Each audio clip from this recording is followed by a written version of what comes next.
Gases in liquids, उसके behaviour को हम पढ़ने की कोशिश कर रहे थे। और उस प्रोसेस में हमने सबसे पहला जो फैक्टर इसको इफेक्ट करने वाला था वो हमने पढ़ लिया था। सबसे पहला फैक्टर था वो था रिलेटिव नेचर। सबसे पहला नेचर जो चीज़ हमने पढ़ी थी वो था relative nature of solute and solvent. तो यहाँ से हमने बात शुरू की थी अपनी।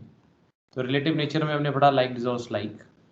उसके बाद हमने क्रिटिकल टेम्परेचर के बेस पर भी चीज़ों को स्टडी करने की कोशिश करी कि क्रिटिकल टेम्परेचर इसका ज़्यादा होता है, वो ज़्यादा पोलर होती है और पानी जैसे सॉल्वेंट में आसानी से डिजॉल्व कर जाती है। उसके बाद दूसरा फैक्टर हमने शुरू किया वो था प्रेशर। तो प्रेशर में हमने पढ़ा कि भाई जो है ये रेगुलेट होती है हेनरीज लॉ से। तो हेनरीज लॉ में क्या बताया आपने को कि P is equal to KH। ये रिलेशनशिप अपने को याद करना है, जहां पर X जो है ये हेनरीज लॉ कांस्टेंट है और ये जो है अलग अलग गैसेस के लिए अलग अलग होता है और जो है टेम्परेचर बढ़ने पर ये बढ़ता भी होता है। ठीक है, तो ये सब चीज़ें जो हैं अपन ने जो है देख ली थी। तो उसके बाद हम एक्चुअली पार्शियल प्रेशर के डिस्कशन में लगे थे। तो मैंने आपको प्रेशर का मेजरमेंट कैसे करते हैं लास्ट क्लास में और प्रेशर की अलग अलग जो चीज़ें हैं वो मैंने आपको समझाने की कोशिश की थी। तो ये लास्ट हमारा था जो हमने डिस्कशन किया था। इसमें कोई डाउट, कोई परेशानी, कोई बात जो दोबारा पूछनी हो? सर डाउट है पर क्रिटिकल टेम्परेचर में था। ठीक है, तो इसमें क्या है कि अब आप देखिए, अगर इसमें ध्यान रखना है आपने कि अगर आप जो है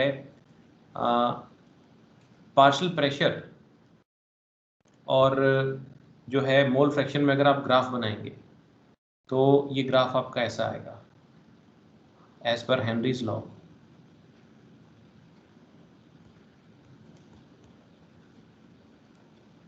अगर आप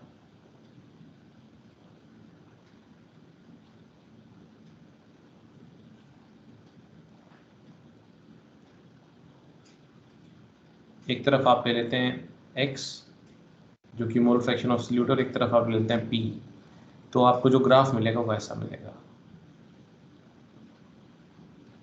और जो आपके पास स्लोप आएगा वो स्लोप जो है वो आपके पास आएगा KH के बराबर इस तरीके से। ठीक है ना, हेनरीज लॉ कांस्टेंट के बराबर आएगा आपके पास। हेनरीज लॉ कांस्टेंट की यूनिट क्या होगी? Units of KH are of pressure. Pressure वाली प्रेशर होगी। यूनिट्स होती हैं इसमें। प्रेशर यूनिट्स क्यों होती हैं मैं साइड में समझा देता हूँ। P is equal to KH। x की तो कोई यूनिट होती नहीं मोल फ्रैक्शन की, तो KH की जो यूनिट होगी वो प्रेशर वाली यूनिट ही आती है आपके पास। तो KH की यूनिट्स क्या होती हैं? प्रेशर वाली ही होती हैं। दूसरा जो है, जैसे ये इसमें स्लोप जो है मेरे से ज़्यादा आप बेहतर समझते होंगे, वो एक फॉर्मूला होता है ना y is equal to mx plus c। तो इनमें क्या चीज़ क्या होती है आपको पता है क्या? ये तो जो भी वेरिएबल आप जो है y जो भी वेरिएबल आपने ले लिया, जो भी क्वांटिटी आपने y एक्सिस पर ले ली है ना, उसके बाद जो है m जो होता है, ये m जो होता है ये स्लोप होता है। m जो होता है स्लोप होता है और x जो है वो आपने जो भी मल्टीप्लाइड x जो आपने y जो भी आपने एक्सिस यहाँ पर x को अपन x ही लिया है जो मोल फ्रैक्शन है। और c जो होता है वो इंटरसेप्ट होता है। इंटरसेप्ट उसको बोलते हैं जहाँ ग्राफ y एक्सिस को कट करता है। तो वो तो यहाँ जीरो है क्योंकि यहाँ से शुरू हुआ है ये, तो इंटरसेप्ट है। तो ये आपका जो है ना ये c जो है स्लोप होता है, सॉरी इंटरसेप्ट होता है। तो वो तो यहाँ जीरो है, तो आपके पास है P is equal to slope into x. तो KH x है ना आपके पास, तो इसीलिए स्लोप आपके पास KH आ गया यहाँ पर। पॉजिटिव स्लोप वाला ग्राफ बनता है आपके पास, डायरेक्ट प्रोपोर्शनलिटी वाले जो ग्राफ बनते हैं है ना। तो ये जो है it's a straight line with a positive slope passing through the origin. इस तरह का ग्राफ मिलता है आपको P और x के बीच में जब आप बनाते हैं और उसका स्लोप KH के बराबर होता है। ठीक है, समझ आ रही मेरी बात? मैंने रिकॉर्डिंग शुरू कर दी थी। ओके, तो अब देखिए क्या है, कुछ पूछना है किसी ने? कुछ पूछना तो नहीं ना? ओके, तो ये हो गया आपके पास। अब क्या है कि इसमें कुछ बातें जो समझाने वाली जो मैंने आपको समझानी थी वो क्या है कि जो है इसमें जैसे एक ऑल्टरनेटिव डेफिनेशन है।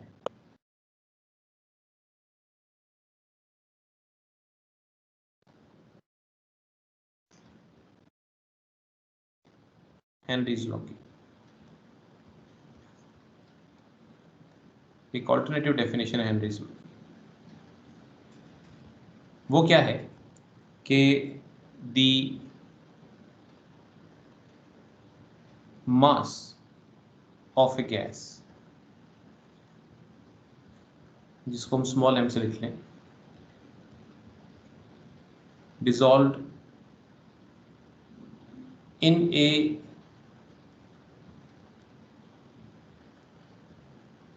given volume of the liquid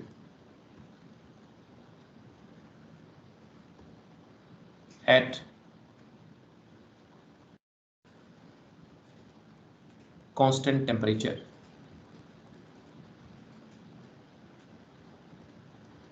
is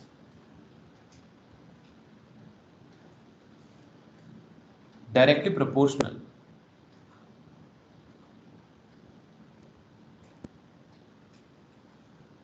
to the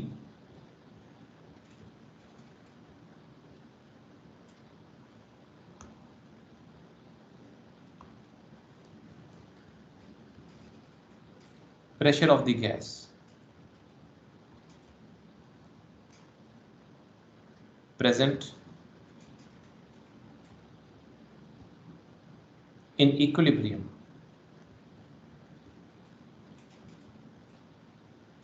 with the liquid।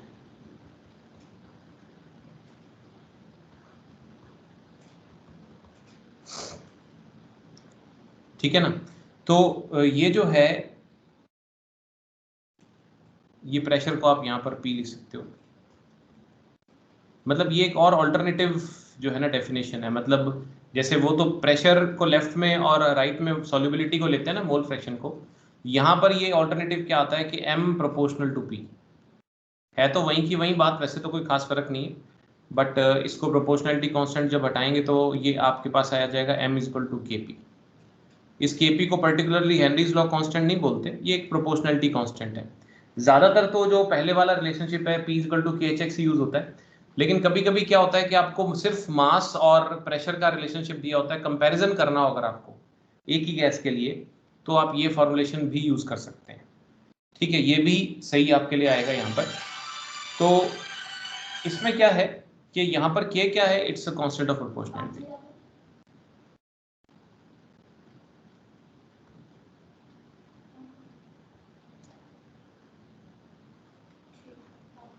Sir इधर पार्शियल प्रेशर क्यों नहीं यूज हुआ? ठीक है, ये किस चीज पे डिपेंड करता है, ये भी उसी तरह से nature of the gas, it depends upon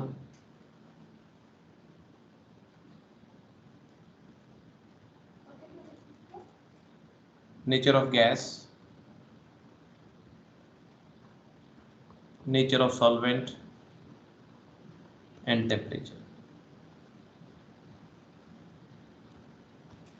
इन चीजों पर डिपेंड करता है। ठीक है ना। तो ये भी एक ऑल्टरनेटिव है। आपको डिसाइड करना होता है, अभी मैं आपको न्यूमेरिकल्स की प्रैक्टिस कराऊंगा, तो आपको डिसाइड करना होता है भी आपको कौन सा जो है फॉर्मुलेशन आपको यूज करना है, वो हमें डिसाइड करना होगा। ठीक है,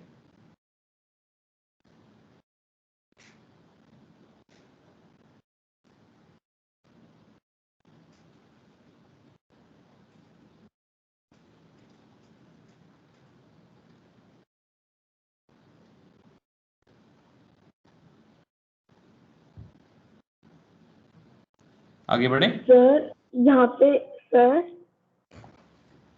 नेक्स्ट पेज ले लूं।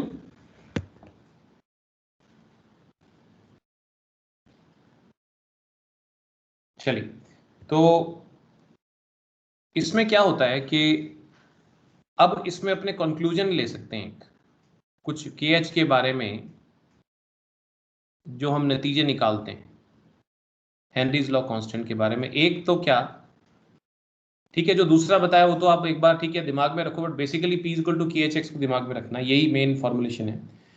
तो एक तो ये कि KH जो है ना, ये हेनरीज कांस्टेंट या हेनरीज लॉ कांस्टेंट बोल देते हैं, is a function of nature of gas. ये गैस के नेचर पे डिपेंड करता है। मतलब गैस अलग अलग टाइप की गैसेस के लिए अलग अलग होता है। ठीक है ना। और दूसरी बात वो ये, ग्रेटर द सॉल्युबिलिटी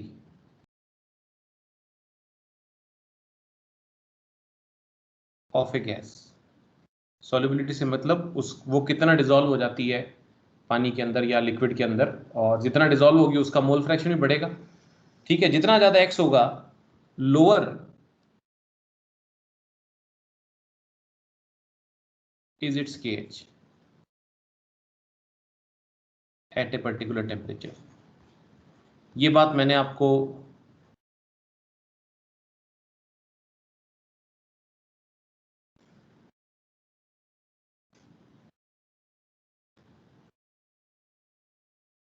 ठीक है ना। तो जितना ज्यादा KH होगा उतना जो है X कम होगा and vice versa at same temperature, मतलब एट सेम प्रेशर। प्रेशर ना बदलें अगर आप देखिए, आप क्या कहते हैं कि P is equal to KHX, तो KH is equal to P upon X। या आप कह सकते हैं कि KH जो है इनवर्सली प्रोपोर्शनल टू X है अगर P कांस्टेंट रहता है तो एक पर्टिकुलर टेम्परेचर पर अगर आप प्रेशर नहीं बदलते, प्रेशर सेम रखते हैं, तो मोल फ्रैक्शन, या ये कह लें कि अलग अलग गैसेस के लिए जिसका मोल फ्रैक्शन ज्यादा आएगा उसका KH कम आएगा। तो अगर मैं आपको यहां पर एक क्वेश्चन देता हूं, which gas in water will have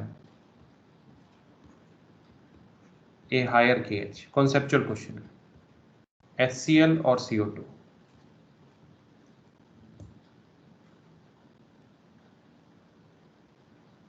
फिर CO2।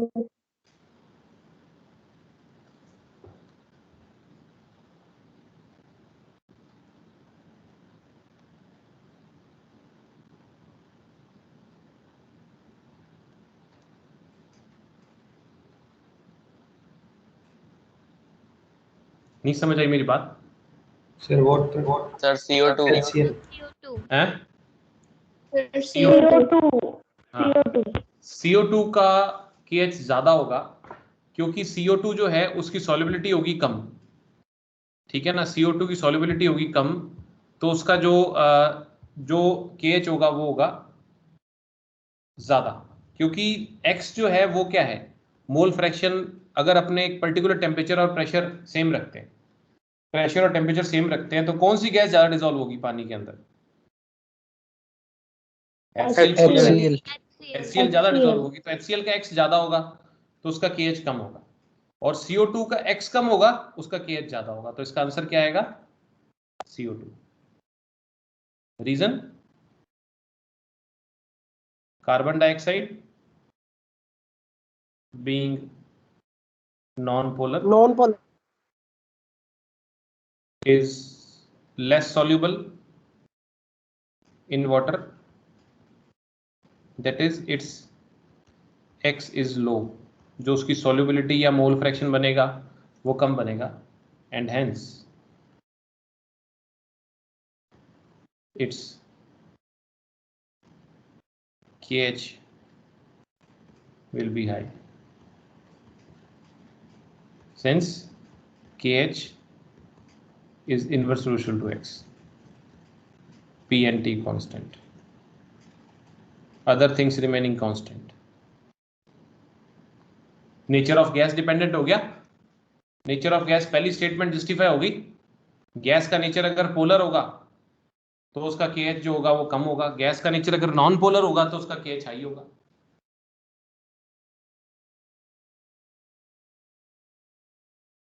ठीक है, हाँ या ना, कुछ तो बोलो। ठीक है, अब इसमें एक चीज आती है आपके पास, ये मैंने हालांकि आपको बता दी थी कि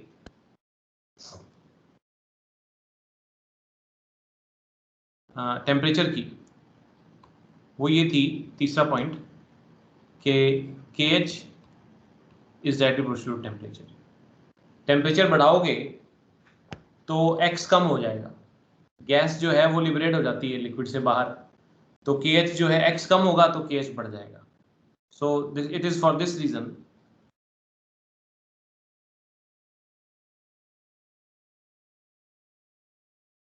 that aquatic species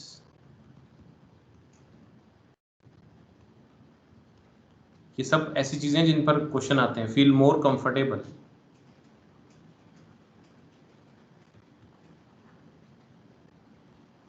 in cold water. Cold water में क्या होता है, डिजॉल्व्ड ऑक्सीजन ज्यादा होती है।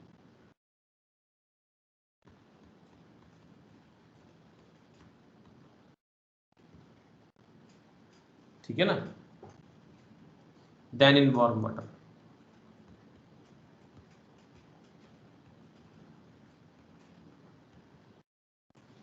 ठीक है ना। इसी तरह से जो आपकी कार्बोनेटेड बेवरेजेस होती हैं,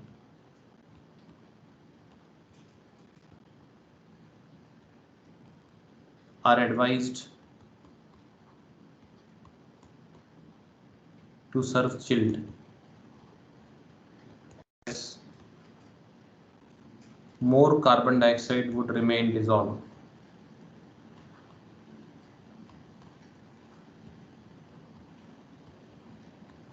at lower temperatures, imparting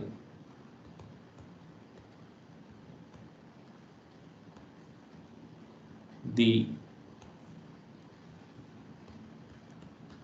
sour taste of carbonic acid. देखिए क्या होता है, कार्बोनेटेड बेवरेजेस जो हैं, जैसे ही आपकी पेप्सी वगैरह, इन पे लिखा होता है, मैंने आपको बताया था, they are advised to serve chilled. ठंडी, ठंडी में क्या होगा कि जब ठंडी होगी, टेम्परेचर कम होगा तो केएच कम होगा, टेम्परेचर कम होगा तो केएच कम होगा, केएच कम होगा तो एक्स ज्यादा होगा, एक्स ज्यादा मतलब गैस की सॉल्युबिलिटी पानी में ज्यादा होगी, तो कार्बन डाइऑक्साइड ज्यादा डिसॉल्व रहेगी। एकदम से जब आप प्रेशर कम, मतलब उसको ढक्कन को खोलोगे तो ठंडी पेप्सी में से कार्बन डाइऑक्साइड कम बाहर निकलती है बनिस्बत जो आपने रूम टेम्परेचर रखी हुई है। तो इसीलिए क्या है कि वो आपको जो कार्बन डाइऑक्साइड उसमें रहेगी, तो आपको पता ही है एक्चुअली तो क्या कहानी होती है सारी इनके पीछे, आपको पता ही है कि जो मतलब ये समझो कि जो कार्बन डाइऑक्साइड होती है ना, वो कार्बन डाइऑक्साइड पानी में मिलकर एक माइल्ड एसिड बनाती है, कार्बोनिक एसिड बोलते हैं इसको। ये कार्बोनिक एसिड मतलब पार्शियली आयोनाइज होता रहता है और ये H पॉजिटिव आयन देता है इस तरीके से, इसी का खट्टा टेस्ट आता है आपको उनमें, तो ये कार्बोनिक एसिड कहलाता है। ये अगर कार्बन डाइऑक्साइड बाहर निकल जाएगी तो कार्बोनिक एसिड की कंसंट्रेशन उसमें कम हो जाएगी और आपको खट्टा टेंगी टेस्ट कम आएगा। फिर तो इसलिए ठंडी पेप्सी में ज़्यादा आपको ऐसा खट्टा खट्टा टेस्ट आता है, क्योंकि उसमें कार्बन डाइऑक्साइड कंपैरेटिवली ज़्यादा डिसॉल्व रहती है, भले आपने गिलास में डाल ली। ठीक है, तो ये चीज़ें हैं, मतलब जो पर्टिकुलर जो हेनरीज लॉ कांस्टेंट के आपने जो एक नतीजे निकाले। बोलो, समझ आ रही मेरी बात? Yes sir. हाँ जी,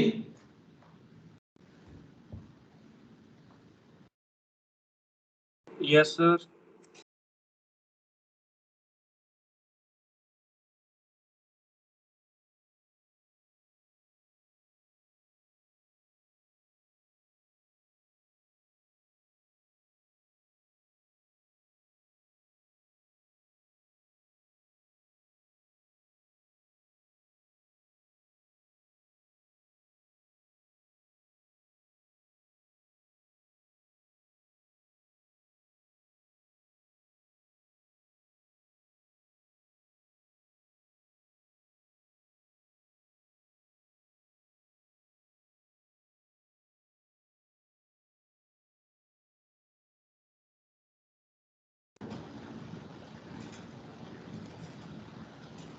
ओके, शायद कुछ मेरी तरफ से इधर नेट की दिक्कत हो गई थी। चलो खैर, दोबारा शुरू करें अपन बात। तो आवाज़ आ रही है ना मेरी? Yes sir. Yes, sir. Okay, अब स्क्रीन नज़र आ रही है मेरी अब? ठीक है, तो अब देखो क्या है कि इसमें जो है एक चीज़ जो होती है कि कुछ एप्लीकेशंस होती हैं हेनरीज लॉ की, उसके बारे में अपन बात करेंगे और उसके बाद इसके न्यूमेरिकल्स करेंगे। ठीक है, तो थोड़ा सा उनके बारे में आपको बताता हूँ, क्योंकि थ्योरेटिकल एस्पेक्ट्स भी बहुत आते हैं इसमें, तो आपको इन पे अच्छी सी ग्रिप होनी चाहिए। ठीक है ना। ये जो है फिश एक्वेटिक लाइफ वाली बात मैंने पहले भी समझाई थी कि उसमें डिसॉल्व्ड ऑक्सीजन कम हो जाता है। अभी आगे फिर से हम टेम्परेचर का इफेक्ट देखेंगे तो वो भी मैं आपको दोबारा समझा दूंगा। फिलहाल थोड़ा सा मैं आपको जो है आप समझ लो कि थोड़ा सा ब्रीफ में एप्लीकेशंस ऑफ हेनरीज लॉ बताता हूं। मैं लिखवाऊंगा कम, समझाऊंगा ज्यादा, इसमें आप अपने शब्दों में लिख सकते हो एप्लीकेशंस ऑफ हेनरीज लॉ, क्योंकि एग्जाम में सीधा सीधा क्वेश्चन आता है right any two applications of Henry's law ऐसे। तो पहला है इन द प्रोडक्शन ऑफ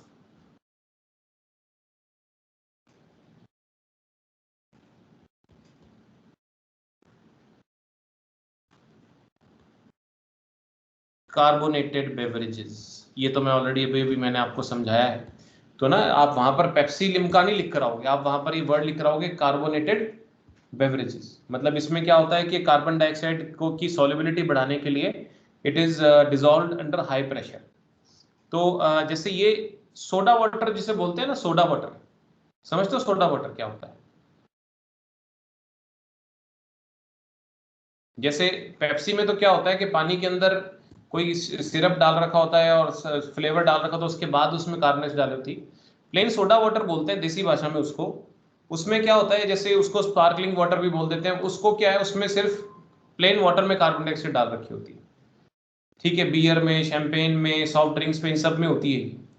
ठीक है, तो हाई प्रेशर में सील कर देते हैं बॉटल को, तो कार्बन डाइऑक्साइड जो है वो जो है बाहर नहीं निकल पाता, सॉल्युबिलिटी उसकी जो है मतलब जो बढ़ जाती है कंपैरेटिवली। ढक्कन खोलते ही जो है फिर वो बाहर निकलती है, उसकी सॉल्युबिलिटी कम हो जाती है, क्योंकि कार्बन डाइऑक्साइड पानी को पसंद नहीं करती। तो ये बात मैं आपको ऑलरेडी कई बार समझा चुका हूं, मुझे लिखने की जरूरत नहीं है। कल को अगर एग्जाम्स में आ जाए आप लिख लोगे अपने आप? Yes sir. है ना। दूसरा जो है वो क्या है, इन डीप सी डाइविंग।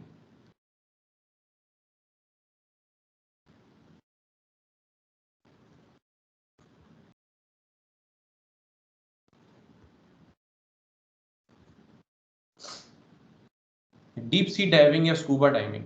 अब आप देखो, लास्ट मैंने आपको जब बताया था, आपको मैंने बताया था शायद कि जब पानी में गहराई में जाते हैं, ठीक है ना, तो क्या होता है कि जो मतलब एटमॉस्फेरिक प्रेशर कह लो बहुत ज्यादा बढ़ जाता है। ठीक है, अब क्या होता है, जैसे मान लो अपन बात को समझे, जो स्कूबा डाइवर होते हैं डीप सी में जाते हैं, जब गहराई में जाते हैं, तो जो उनके जो एयर टैंक्स को लेकर जाते हैं ना, उसमें प्योर ऑक्सीजन नहीं होता। ठीक है, लेकिन क्या होता है कि उसमें जैसे हवा अगर भर के ले जाते हैं, जैसे आपको पता है हवा में 98% 78% तक नाइट्रोजन होता है। जैसे आप में से बायो वाले तो समझते होंगे, ऑक्सीजन का ट्रांसपोर्टेशन हमारे शरीर में कैसे होता है? हीमोग्लोबिन पिगमेंट से है हीमोग्लोबिन पिगमेंट से। और कार्बन डाइऑक्साइड का कैसे होता है?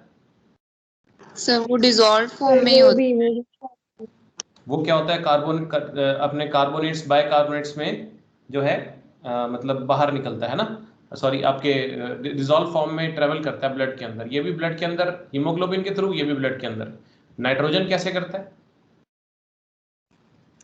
सर वो करता ही नहीं है। वेस्ट के थ्रू सर, वेस्ट हो जाता। हाँ, नाइट्रोजन जो है वो, उसका कोई हमारे शरीर में ऐसा कोई तरीका नहीं। नाइट्रोजन हमें चाहिए होती है क्योंकि हमारा शरीर प्रोटीन्स का बना हुआ है। प्रोटीन्स जो हैं वो अमीनो एसिड से बने होते हैं। अमीनो से वर्ड आता है कि उसमें NH2 ग्रुप्स होते हैं, तो हमें नाइट्रोजन चाहिए। मगर वो हमारा नाइट्रोजन हमारी खुराक से आता है, हमारी डाइट से आता है। जो भी हम प्रोटीन्स वाली डाइट खाते हैं, जो मीट खाते हैं, फिश खाते हैं, या एग्स खाते हैं, या आप मिल्क लेते हैं, या दालें खाते हैं, ग्राम पी, इनसे जो है ना, इनसे जो आपको प्रोटीन मिलता है, उससे जो है वो हमारे ब्लड सेल्स में जाता है। लेकिन एयर से नाइट्रोजन को ट्रैप करने का या ट्रेवल करवाने का, प्योर नाइट्रोजन को ले जाने का हमारे बॉडी में कोई मैकेनिज्म है ही नहीं। हमारी बॉडी में कोई मैकेनिज्म नहीं है। ठीक है, तो और नाइट्रोजन होती बहुत ज्यादा मात्रा में, 78% के लगभग होती है। आपको पता है, अगर आपको ध्यान हो, छोटी क्लास में आपने पढ़ रखा होगा कि जब हमारा शरीर जो है, हमारे शरीर की अगर आप बात करेंगे, तो हमारे शरीर में जो, अरे डायग्राम तो मेरा ऐसी है, इनहेल्ड एयर में नाइट्रोजन, ठीक है, ऑक्सीजन और कार्बन डाइऑक्साइड होता है। इसमें ऑक्सीजन ज्यादा होता है, कार्बन डाइऑक्साइड मतलब ऑक्सीजन ज्यादा और कार्बन डाइऑक्साइड कम होता है। एक्सहेल्ड एयर में क्या होता है, नाइट्रोजन उतना का उतना ही होता है, ऑक्सीजन कम होता है और कार्बन डाइऑक्साइड ज्यादा होता है ना, ये चीज होती है। तो नाइट्रोजन को हमारे शरीर में ब्लड में एक्सेप्ट करने का कोई तरीका नहीं है। ओके, बहुत अच्छी बात है। अब क्या होता है कि डीप सी डाइवर्स जब जाते हैं समुद्र के अंदर, तो आपको पता है, मैंने ये बात आपको शायद पहले भी बताई होगी कि भाई जैसे मान लो समुद्र पर, कल मैंने या लास्ट क्लास में आपको बताया था कि सी लेवल पर बात करें तो हमारे पास जो प्रेशर होता है वो कितना होता है 760 mm। मान लो एक बैलून, एक हॉट एयर बैलून जो हमारा सी लेवल पर है वो इतना बड़ा है, तो जब वो ऊंचाई पर जाएगा ना तो उसका साइज बढ़ जाएगा, क्योंकि अंदर का जो प्रेशर है दैट विल बी सेम, लेकिन वो क्या है, क्योंकि बाहर का एटमॉस्फेयर प्रेशर कम हो रहा है तो बैलून जो है उसका डायमीटर बढ़ना शुरू हो जाता है। लेकिन अगर यही बैलून समुद्र के अंदर ले जाया जाए जहां पर पानी है, तो क्या होगा, इस बैलून का डायमीटर कम हो जाएगा। डायमीटर कम क्यों हो जाएगा, क्योंकि बैलून के ऊपर क्या है, बहुत ज्यादा बाहर से एटमॉस्फेयर प्रेशर उसके ऊपर बढ़ जाएगा, तो वो प्रेशर इतना सफिशिएंट नहीं रहेगा और बैलून स्क्वीज हो जाएगा। अब एक डीप सी डाइवर जब जाता है तो उसके ऑक्सीजन से जब उसके ब्लड वेसल्स के अंदर जब जो है ये गैसेस जाती हैं, तो वो क्या होता है कि बहुत ज़्यादा हाई प्रेशर में होता है उसका शरीर, बाहर से एटमॉस्फेयर प्रेशर बहुत ज़्यादा होता है, तो उसके ब्लड वेसल्स में ज़रूरत से ज़्यादा गैसेस अंदर चली जाती हैं। जो गैसेस जानी चाहिए थी, जितनी जानी चाहिए थी उससे ज़्यादा गैसेस अंदर चली जाती हैं। ऑक्सीजन, नाइट्रोजन, कार्बन डाइऑक्साइड, सारी गैसेस ज़्यादा जाती हैं। ठीक है, चलो बहुत अच्छी बात है, नीचे उसको ऐसा महसूस होता है, लेकिन जैसे ही वो जब यहाँ पर इस जगह पर है तो उसके ब्लड वेसल्स में जरूरत से ज़्यादा गैसेस चली गई हैं। ठीक है, carbon dioxide, oxygen, carbon dioxide ज़्यादा होती नहीं, ऑक्सीजन जो है वो हमारी बॉडी फिर भी यूज़ कर लेती है, लेकिन मेजर पार्ट होता है, प्रॉब्लम देती है 78% नाइट्रोजन। अगर वो अपने जो एयर सिलेंडर लेकर जा रहा है उसमें इतनी ही, हमारी नॉर्मल एयर जितनी अगर वो नाइट्रोजन भरता है, तो अब वो जैसे ही तेजी से अगर ऊपर आएगा तो क्या होगा कि एटमॉस्फेयर प्रेशर एकदम से कम हो जाएगा। ठीक है, इसको डीकम्प्रेशन बोलते हैं। कंप्रेशन कम हो गया, दबाव कम हो गया, इससे क्या होगा कि एकदम से जो है ना, वो जो नाइट्रोजन है वो ब्लड वेसल्स से जैसे ये तो एक तरह से आपने पेप्सी का ढक्कन खोल दिया और कार्बन डाइऑक्साइड बाहर जो प्रेशर में पड़ी हुई थी, वो बाहर का प्रेशर कम होती है, एकदम से कम हो जो है बाहर निकलने की कोशिश करेगी, तो वो फिर बड़ी पेनफुल सिचुएशन होती है। इट में इवन लीड टू पैरालिसिस जो है, तो वो जो है इस कंडीशन को आप बोलते हैं बेंड्स। इन कंडीशन को आप क्या बोलते हैं, बेंड्स बोल देते हैं, या इसको डीकम्प्रेशन सिकनेस भी बोलते हैं। इसके दो इलाज होते हैं। तो ट्रेनिंग में इन स्कूबा डाइवर्स को बताया जाता है कि आप ऊपर हमेशा धीरे धीरे आएंगे तो क्या होगा कि आपकी एक्सेल्ड एयर में धीरे धीरे वो नाइट्रोजन गैस बाहर आती जाएगी। सडनली आप तेजी से अगर ऊपर आप डिसेंड करोगे, मतलब तो असेंड करोगे, तो एकदम से फिर वो आपकी ब्लड वेसल्स को जो है वो चीर सकती है, मतलब उनको खराब कर सकती है, नुकसान पहुंचा सकती है। तो धीरे धीरे ऊपर आना था। प्लस कुछ क्या होता है, कुछ कंपोनेंट हमने अब क्या कर दिया कि जो है हीलियम डाल देते हैं उसमें नाइट्रोजन की जगह, तो उससे क्या होता है कि थोड़ा सा हीलियम की सॉल्युबिलिटी और भी लो है, नाइट्रोजन से भी कम है ब्लड में, तो वो क्या होता है कि वो आराम से जो है मतलब कंपैरेटिवली वो कर सकता है, although still it requires lot of training जो है। हाँ, एक दिमाग में आता है कि भाई इतना चक्कर है तो जी एयर क्यों ले जाओ, प्योर ऑक्सीजन लेकर जाओ। तो प्योर ऑक्सीजन अगर आप लेके जाते हैं तो वो हमारे लंग्स, जैसे आपको पता है हमारी जो लंग्स होती हैं, ठीक है, लंग्स के अंदर एल्वियोलाई वो लोकेशंस होती हैं जहां पर क्या होता है कि आपके जो लंग्स के अंदर पाउच लाइक स्ट्रक्चर होते हैं एल्वियोलाई, इन एल्वियोलाई में ब्लड कैपिलरीज होती हैं जहां पर ऑक्सीजन में हीमोग्लोबिन जो होता है वो उसको ट्रैप करता है। लेकिन क्या होता है, अगर जरूरत से ज्यादा ऑक्सीजन जाता है ना तो वो हमारे एल्वियोलाई को क्लॉग कर देता है, चोक कर देता है, जिससे क्या होता है कि और बल्कि सॉल्युबिलिटी कम हो जाती है ऑक्सीजन की, टॉक्सिक हो जाता है। तो इसीलिए प्योर ऑक्सीजन नहीं ले जा सकते आप उस केस में, तो इसीलिए एयर जैसा ही कंटेंट लेके जाते हैं उसमें। तो इस तरीके से स्कूबा डाइवर्स इसको यूज करते हैं। तो इसको थोड़ा सा मैं आपके साथ कुछ शेयर करता हूँ। देखो, एक छोटी सी क्लिप है अपने यूट्यूब की, देखते हैं इसको समझने के लिए।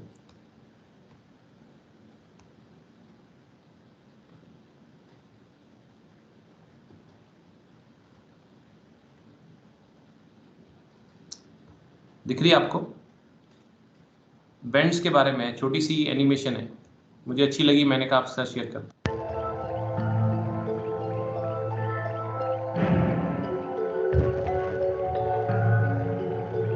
Decompression sickness.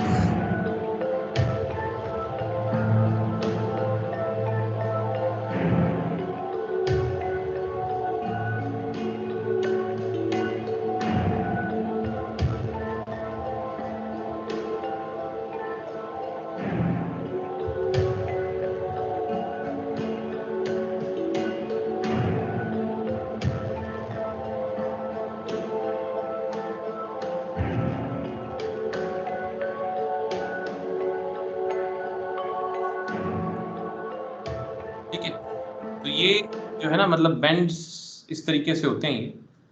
तो इस पर भी कई बार जैसे मैंने बताया ना कि क्वेश्चन आता है तो आपको पता होना चाहिए।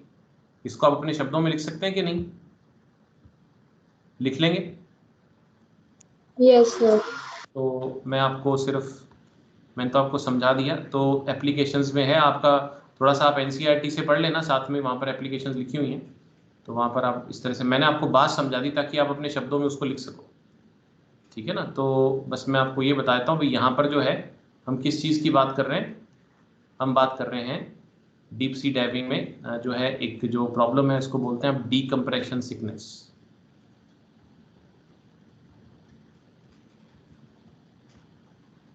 या बेंड्स, ठीक है।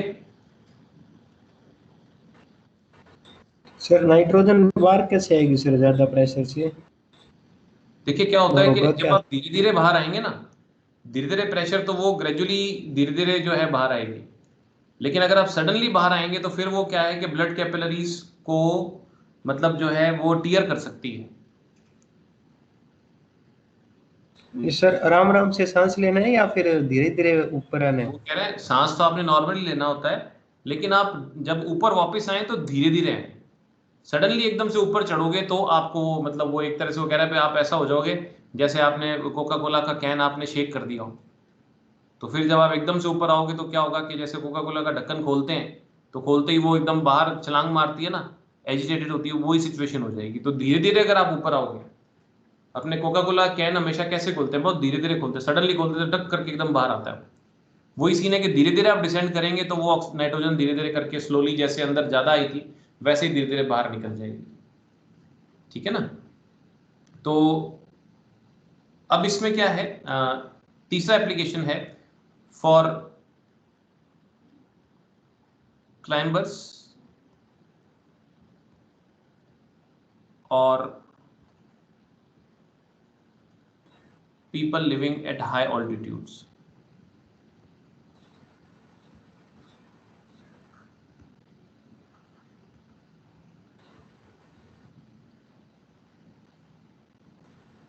ऊंचाइयों पर रहने वाले होते हैं ना, आपको पता है हम सांस कैसे लेते हैं। सांस लेने में आपने पढ़ा होगा 10th क्लास के अंदर भी, लंग्स जो है फैल जाते हैं और एयर जो है हाई प्रेशर से लो प्रेशर हमारे शरीर के अंदर जाती है, लंग्स में लो प्रेशर एरिया क्रिएट होता है। लेकिन अगर आप बहुत ऊंचाइयों पर जाते हैं, पहाड़ों पर जाते हैं, तो क्या होता है कि आपको सांस लेने में तकलीफ होती है। उस कंडीशन को आप बोलते हैं एनोक्सिया, ठीक है। तो उसका रीजन क्या होता है कि जो है आपके जो ब्लड में ऑक्सीजन की लेवल कम हो जाती है। वो कम क्यों हो जाती है? क्योंकि जो है एयर कम जाती है आपके लंग्स में, क्योंकि जो प्रेशर का ग्रेडियंट होता है, देखो जो भी चीज फ्लो करती है वो हमेशा अपने किसी न किसी रीजन के कारण फ्लो करती है। वो फैक्टर का डिफरेंस जो होता है, जैसे हीट हमेशा बॉडी ऑफ हाई टेम्परेचर से बॉडी ऑफ लो टेम्परेचर की तरफ फ्लो करती है, करंट हाई पोटेंशियल से लो पोटेंशियल फ्लो करता है, उसी तरह से एयर हाई प्रेशर से लो प्रेशर की तरफ फ्लो करती है। वाटर जो है हाई लेवल से लो लेवल की तरफ फ्लो करता है। अब मान लो जैसे वाटर की बात करते हैं, वाटर झरनों में गिरता है, झरनों का पानी तो कितनी तेजी से गिरता है, मगर नदी का पानी स्लो बहता है, क्यों? वो हाई एल्टीट्यूड से लो एल्टीट्यूड पे क्योंकि आ जो रहा है लेवल है, लेवल का अंतर कम हो गया ना, यहाँ पर लेवल का अंतर कम हो गया, यहाँ पर लेवल का अंतर बहुत ज्यादा था तो फ्लो ज्यादा था। उसी तरीके से क्या होता है कि जब हम सांस लेते हैं तो बाहर का प्रेशर और अंदर के प्रेशर का अंतर अगर ज्यादा होता है तब हवा तेजी से अंदर जाती है। जैसे गंगानगर में ऐसी दिक्कत नहीं है क्योंकि हम सी लेवल पर है, तो बाहर प्रेशर 1 एटमॉस्फेयर है, जो हमारे अंदर लंग्स क्रिएट करते हैं काफी लो होता है, तो बड़ी आसानी से हवा अंदर चली जाती है। लेकिन जब आप पहाड़ों पर जाते हैं तो आपको पता है एटमॉस्फेयर थिन होता चला जाता है, एटमॉस्फेयर कम हो जाता है, तो उस कारण से एटमॉस्फेरिक प्रेशर भी घट जाता है। तो क्या होता है कि वो जो डिफरेंस है, लंग्स तो हमारी उतनी लो प्रेशर कर पाएंगी, तो वो डिफरेंस कम रह जाता है, तो एयर कम जाती है, उतना फ्लो नहीं रहता एयर का अंदर, तो हमें कम ऑक्सीजन मिलती है। अब ऑक्सीजन कम मिलने से क्या दिक्कत है? पहली बात तो इस कंडीशन को क्या बोलते हैं? एनोक्सिया। अगर आपको ऑक्सीजन कम मिले तो उससे दिक्कत क्या आती है? सर ब्रेकडाउन ऑफ ग्लूकोज कम होएगा, फिर एनर्जी कम बनेगी तो अपने कम क्लाइंब कर पाएंगे। करोगे, आपका शरीर ढीला पड़ जाएगा। सीधी सी बात है, आपने देखा होगा भी कैंडल को आप जलाते हैं, अगर आप उसको ग्लास से ढक देते हैं धीरे धीरे वो कैंडल बुझ जाती है, क्योंकि जो है बर्निंग के लिए आपको फ्यूल और ऑक्सीजन दो चीजें चाहिए। तो हमारे शरीर में रेस्पिरेशन जो है वो बॉडी के एक एक सेल में हो रही है और वो भी एक तरह का बर्निंग प्रोसीजर है। उसी से एनर्जी जो बनती है वो एटीपी बॉडी स्टोर करती है और एटीपी को यूज करती है हमारी बॉडी एक्टिविटीज में। अब ऑक्सीजन ना मिले या खाना ना मिले, फ्यूल और ऑक्सीजन में से कोई भी एक चीज ना मिले हमें, तो हमारी बॉडी में जो है एटीपी कम बनेगा और हम जो है वीकनेस महसूस करते हैं। तो एनोक्सिया में खाना तो आपने हो सकता है खाया हो, तो ग्लूकोज तो पहुंच गया, फ्यूल तो सेल्स में पहुंच गया, लेकिन ऑक्सीजन नहीं पहुंच पाएगा, तो आपको जो है प्रॉपर बर्निंग नहीं होगी, आपको प्रॉपर एनर्जी नहीं मिलेगी and you will feel weak and जो है टायर्ड महसूस करोगे। इवन जो है एक्सट्रीम कंडीशन में आपकी सोचने समझने की शक्ति भी स्लो हो जाती है, तो उस कंडीशन को आप क्या बोलते हो, एनोक्सिया बोलते हो। तो क्लाइंबर्स जो है हाई लेवल ऑल्टीट्यूड पे जो जाते हैं दे फेस सच सिचुएशन, तो वो उसमें भी वही चीज आती है कि यहाँ पर भी इस तरह के it's a type of application of Henry's law. Sir इसको हेनरीज लॉ के कॉन्टेक्स्ट में मतलब कैसे एक्सप्लेन करेंगे? प्रेशर बढ़ता है तो मोल फ्रैक्शन प्रेशर कम हो बढ़ेगा गया ना, देखो प्रेशर बढ़ता है तो मोल फ्रैक्शन जहाँ बढ़ता है, प्रेशर कम है। अब प्रेशर कम होता है तो मोल फ्रैक्शन कम हो गया, ओके सर। है ना भाई। इसने एक एग्जांपल बड़े प्रेशर का बता दिया स्कूबा डाइविंग में, एक एग्जांपल कम प्रेशर का बता दिया माउंटेनियरिंग में। ओके ठीक है, सर। ओके। तो अब देखो, अब अपन आते हैं इसके न्यूमेरिकल्स वाले पोर्शन पे, न्यूमेरिकल्स करते हैं अपने इसके, ठीक है। और आपको दोनों फॉर्मुलेशन में से ध्यान रखते हैं, हालांकि ज्यादा important P equal to KHX वाला होता है। तो हम देखते हैं numericals based on Henry's law.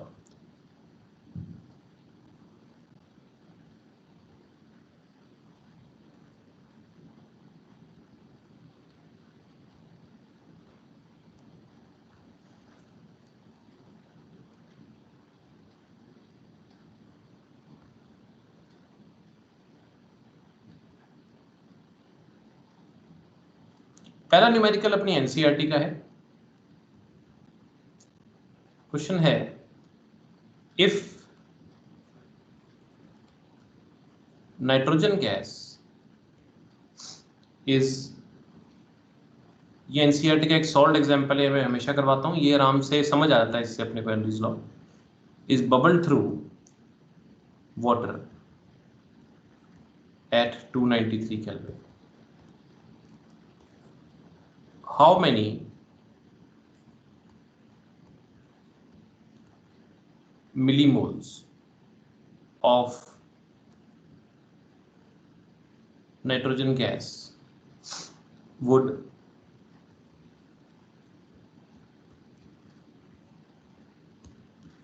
dissolve in 1 liter water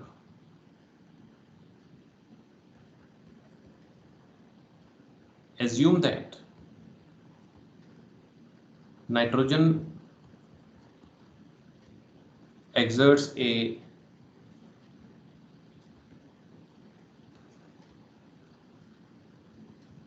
partial pressure of 0.987 bar,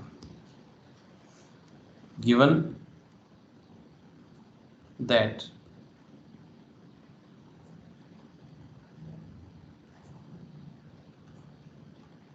Henry's law constant for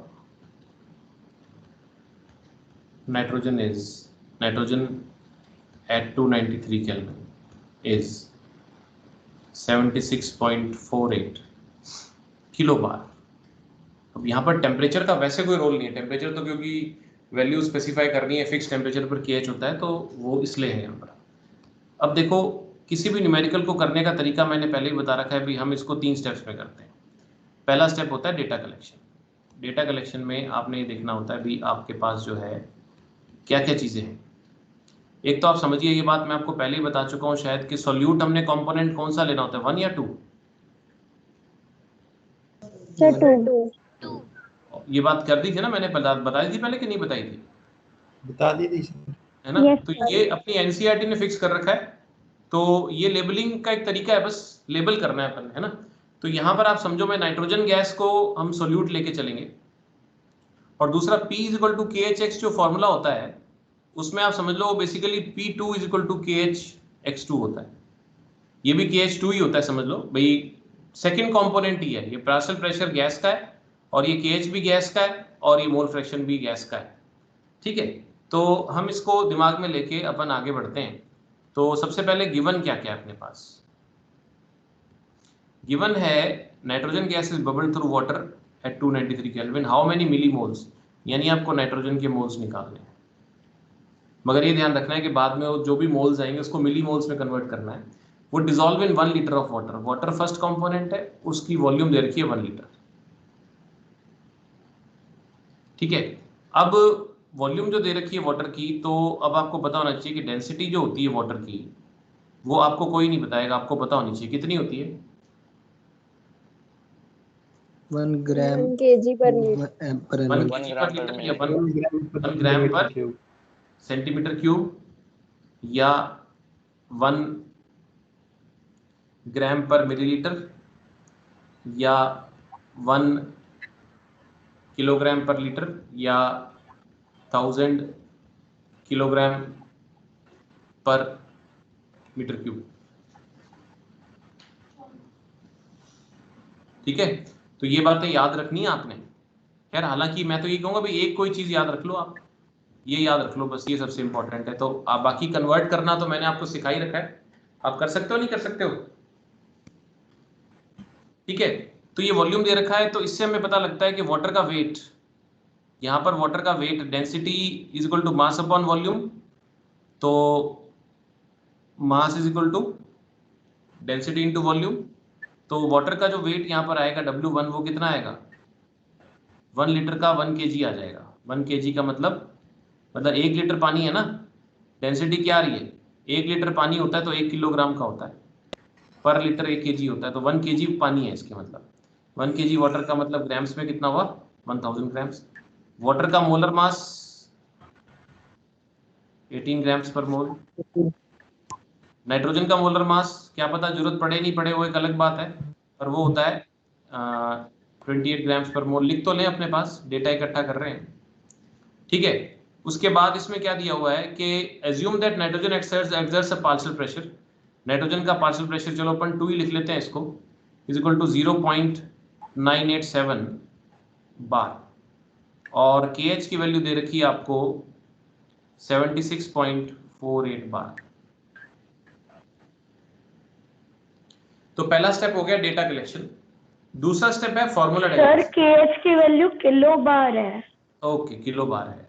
ठीक है, तो किलो बार का मतलब हुआ 76.48 इंटू 10⁻³ बार। ठीक है, तो ये आपके पास आ गया। अब इसको सॉर्ट आउट कैसे करना है, सबसे पहले डेटा कलेक्शन हो गया। फॉर्मूला अपने को एक ही आता है इसका, P is equal to KHX। ठीक है, तो अब लेकिन आपने मुझसे x नहीं पूछा, आपने मुझसे मोल फ्रैक्शन मोल्स पूछे। तो मोल्स निकालने के लिए जो है मेरे पास, सबसे पहले तो मैं क्या करूं, इसको एक्सपेंड कर सकता हूं। P2 कितना है मेरे पास 0. या इसको एक्सपेंड करें पहले, तो P2 is equal to KH into N2 upon N1 plus N2।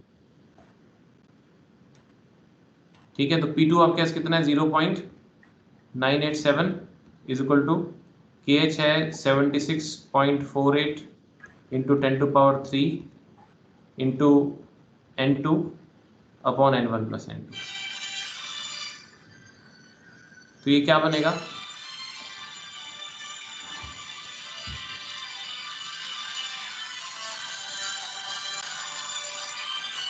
चलिए 2 मिनट में बात करता हूँ, 2 मिनट में आपका बात करता हूँ। ठीक है, तो अब ये क्या है आपके पास, जैसे ये आपके पास क्या आ गया कि 0.987 N1 plus 0.987 N2 is equal to, ये कितना हो गया 76480 N2। तो इसको सॉल्व करेंगे। N1 जो है 0.987 number of moles of water है, वाटर का गिवन मास है 1000, मोलर मास है 18, plus 0.987 N2 is equal to 76480 N2। तो ये हो गया 0.987 इंटू 55.56 और is equal to 76480 N2 minus 0.987 N2। तो इसको सॉल्व करें, 0.987 इंटू 55.56 इज इक्वल टू, अब ये 76480 N2 यानी ये हुआ N2 इंटू 76480 माइनस 0.987। तो आप चाहो तो इसको मतलब ऐसे लिख सकते हो N2 इंटू 76479 लिख लो, ठीक है, मतलब बेसिकली 1 लेस कर दिया इधर से। तो अब आप इसको सॉल्व कर लो। आप थोड़ा सा अप्रॉक्सीमेशन आप चाहो तो यहाँ पर भी कर सकते हो। भाई ये लगभग आपके पास 55 आ जाएगा। बाकी मैं तो नहीं कहूँगा, आप अप्रॉक्सीमेशन करो। अब मैं थोड़ा सा, मैं नेक्स्ट पेज नहीं लेता, मैं इसका जो स्टेप है वो मैं यहाँ लिख देता हूँ। यहाँ पर लिख देता हूँ कि N2, मैं थोड़ा टाइम सेवर टेक्निक लगा रहा हूँ कि N2 यहाँ पर आपके पास आएगा, वो आएगा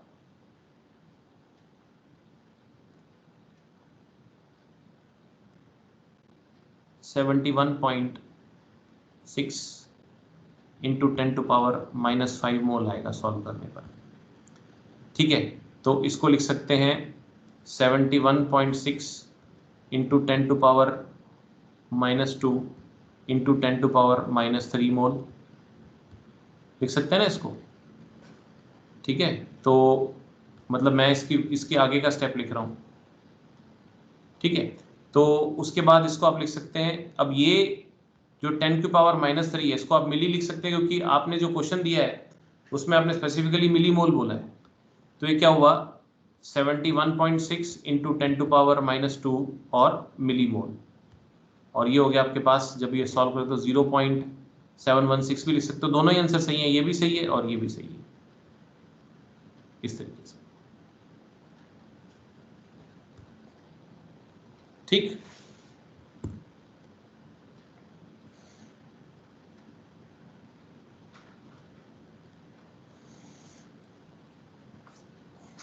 ठीक है, तो आज इतना ही करेंगे। कल फिर हम इसी के क्वेश्चंस की और प्रैक्टिस करेंगे। आप ये लिख लीजिए, फिर इसके 2 मिनट बाद मैं लॉग ऑफ करता हूँ।